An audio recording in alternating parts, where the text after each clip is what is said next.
Assalamualaikum warahmatullahi wabarakatuh. Salam Om Swastiastu, Namo Buddhaya, salam kebajikan, dan salam sejahtera bagi kita semua. Perkenalkan, nama saya Diana Febrianti Polingala, mahasiswi Universitas Negeri Gorontalo, program studi keperawatan, Fakultas Olahraga dan Kesehatan. Dalam video ini, saya akan membahas isu mengenai penerapan hukum di Indonesia yang seringkali menjadi masalah karena ketidakkonsistenannya dalam menjaga keadilan. Kadangkala kasus kecil bisa langsung diproses dan dihukum berat, tetapi kasus besar justru mengalami penundaan, bahkan lenyap tanpa ada kejelasan.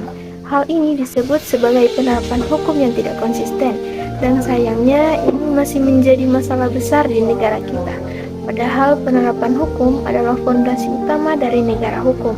Tanpa adanya penerapan hukum yang konsisten, masyarakat dapat kehilangan kepercayaan dan negara juga kehilangan wibawanya. Maka dari itu, dalam video ini saya akan menjelaskan mengapa penerapan hukum di Indonesia seringkali tidak konsisten dan dampaknya terhadap masyarakat, serta bagaimana cara memperbaikinya. Indonesia adalah negara hukum sebagaimana pasal 1 ayat 3 Undang-Undang Dasar 1945. Maka dari itu, perlindungan dan penegakan hukum secara adil merupakan hal mutlak yang harus diwujudkan di Indonesia. Penegakan hukum di Indonesia dilaksanakan supaya terciptanya keadilan dalam masyarakat. Implementasi berbagai peraturan perundang-undangan di kehidupan masyarakat maupun bernegara sangatlah penting di Indonesia. Namun, sepertinya itu hanya menjadi angan-angan saja, karena sampai saat ini penegakan hukum di Indonesia masih lemah karena mengalami degradasi dalam penanganan penegakan hukumnya. Terdapat kasus hukum yang berjalan tidak sesuai dengan harapan masyarakat, sehingga menyebabkan kekacauan dan kerusuhan di mana-mana.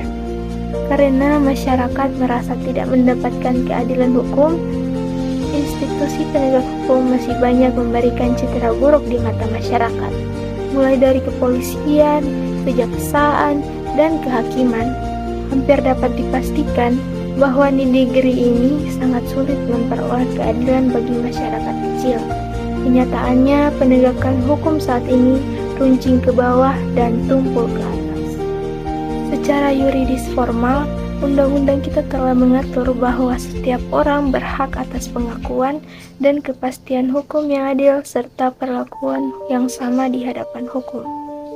Seperti yang tertuang pada pasal 28D ayat 1 Undang-Undang Dasar Negara Republik Indonesia 1945, undang-undang ini sudah sangat jelas bahwa tidak ada perbedaan di dalam penegakan hukum.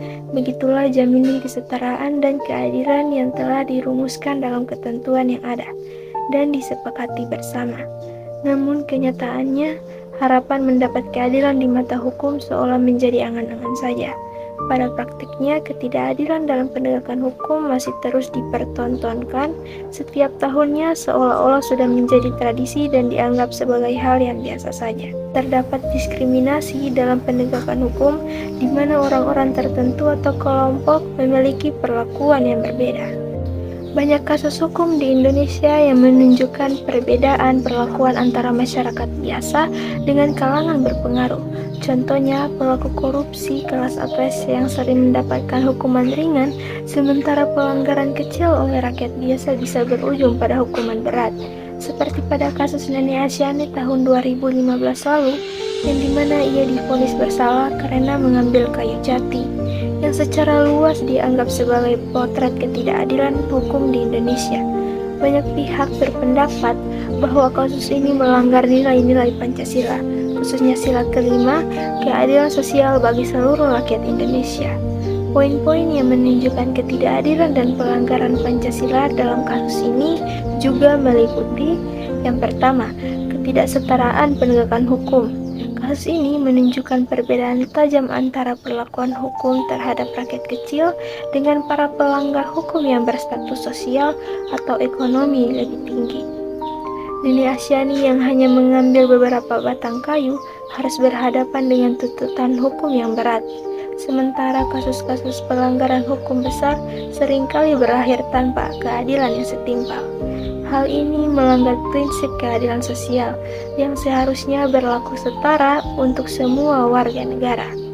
Yang kedua, penerapan hukum yang kaku atau positivistik. Pengadilan mengadili Nenek Asyani berdasarkan hukum positif, yaitu sesuai bunyi undang-undang tanpa mempertimbangkan konteks sosial dan kemanusiaan dari kasus tersebut. Nenek Asyani mengaku bahwa kayu jati yang diambilnya berasal dari lahannya sendiri, bukan milik perhutani. Meskipun demikian, pengadilan tetap memvonisnya bersalah karena tidak memiliki surat kepemilikan yang sah.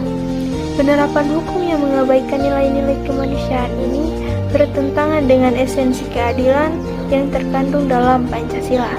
Yang ketiga, tidak ada rasanya keadilan. Kasus ini memicu perdebatan publik mengenai rapuhnya supremasi hukum di Indonesia. Kuasa hukum Nenek Asyani bahkan menyebut bahwa hakim mengabaikan rasa keadilan saat menjatuhkan putusan. Keadilan sosial menurut Pancasila tidak hanya sekedar penegakan aturan formal, tetapi juga harus mencakup keadilan substansif yang mempertimbangkan kondisi setiap individu. Yang keempat, tidak mencerminkan sikap menghormati hak orang lain. Korupsi dan pelanggaran yang sering dilakukan oleh kaum elit seringkali merampas hak-hak rakyat secara massal. Dalam kasus ini, perlakuan yang tidak adil terhadap Nenek Asyani, seorang warga lansia yang ekonominya lemah, menunjukkan minimnya penghormatan terhadap hak-hak sebagai warga negara. Pada akhirnya, kasus Nenek Asyani menjadi simbol kritik masyarakat terhadap sistem hukum yang dinilai tumpul ke atas tajam ke bawah. Meskipun secara formal hukum telah dijalankan, namun dari sudut pandang nilai-nilai Pancasila, khususnya keadilan sosial, kasus ini dianggap sebagai sebuah ironi dan bukti nyata dari ketidakadilan yang melanggar dasar negara. Beberapa penyebab dari masalah ini adalah lemahnya integritas aparat penegak hukum seperti polisi, jaksa, dan hakim, adanya intervensi politik dan kekuasaan dalam proses hukum, kurangnya pengawasan dan transparansi dalam sistem peradilan, dan budaya hukum masyarakat yang masih toleran terhadap praktik suap dan nepotisme. Hal ini juga menimbulkan dampak seperti menurunnya kepercayaan publik terhadap lembaga penegak hukum, meningkatnya rasa ketidakadilan dan potensi konflik sosial, serta terhambatnya pembangunan hukum demokrasi di Indonesia. Ketidakkonsistenan hukum dalam menegakkan keadilan dapat diatasi melalui reformasi menyeluruh yang mencakup peningkatan integritas, profesionalisme aparat hukum, digitalisasi serta transparansi lembaga peradilan, harmonisasi dan revisi peraturan perundang-undangan yang multitafsir, penerapan prinsip equality before the law tanpa diskriminasi, pemberdayaan masyarakat melalui pendidikan hukum, dan layanan bantuan hukum gratis. Perubahan budaya hukum dari orientasi kekuasaan menuju perlindungan keadilan substansial, serta penguatan partisipasi publik dan pengawasan sosial berbasis nilai-nilai Pancasila dengan mencontoh praktik baik internasional seperti sistem zero tolerance di Singapura, kodifikasi hukum terpadu di Belanda, dan penerapan keadilan restoratif yang humanis sebagaimana dilakukan di negara Skandinavia, sehingga hukum benar-benar menjadi sarana keadilan yang adil, transparan, dan berpihak pada seluruh rakyat tanpa terkecuali. Ketika hukum berjalan tanpa arah yang jelas, keadilan pun kehilangan maknanya. Keadilan tidak akan pernah hidup dalam bayang-bayang hukum yang tidak konsisten. Saat penegakan hukum masih dipengaruhi kepentingan, kepercayaan publik pun memudar. Karena itu, reformasi hukum bukan lagi pilihan, melainkan keharusan agar hukum menjadi penuntun, bukan alat kekuasaan. Semoga pesan ini menjadi pengingat bahwa keadilan adalah hak dan bukan harapan. Sekian dari saya. Wabillahi taufiq wal hidayah. Wassalamualaikum warahmatullahi wabarakatuh.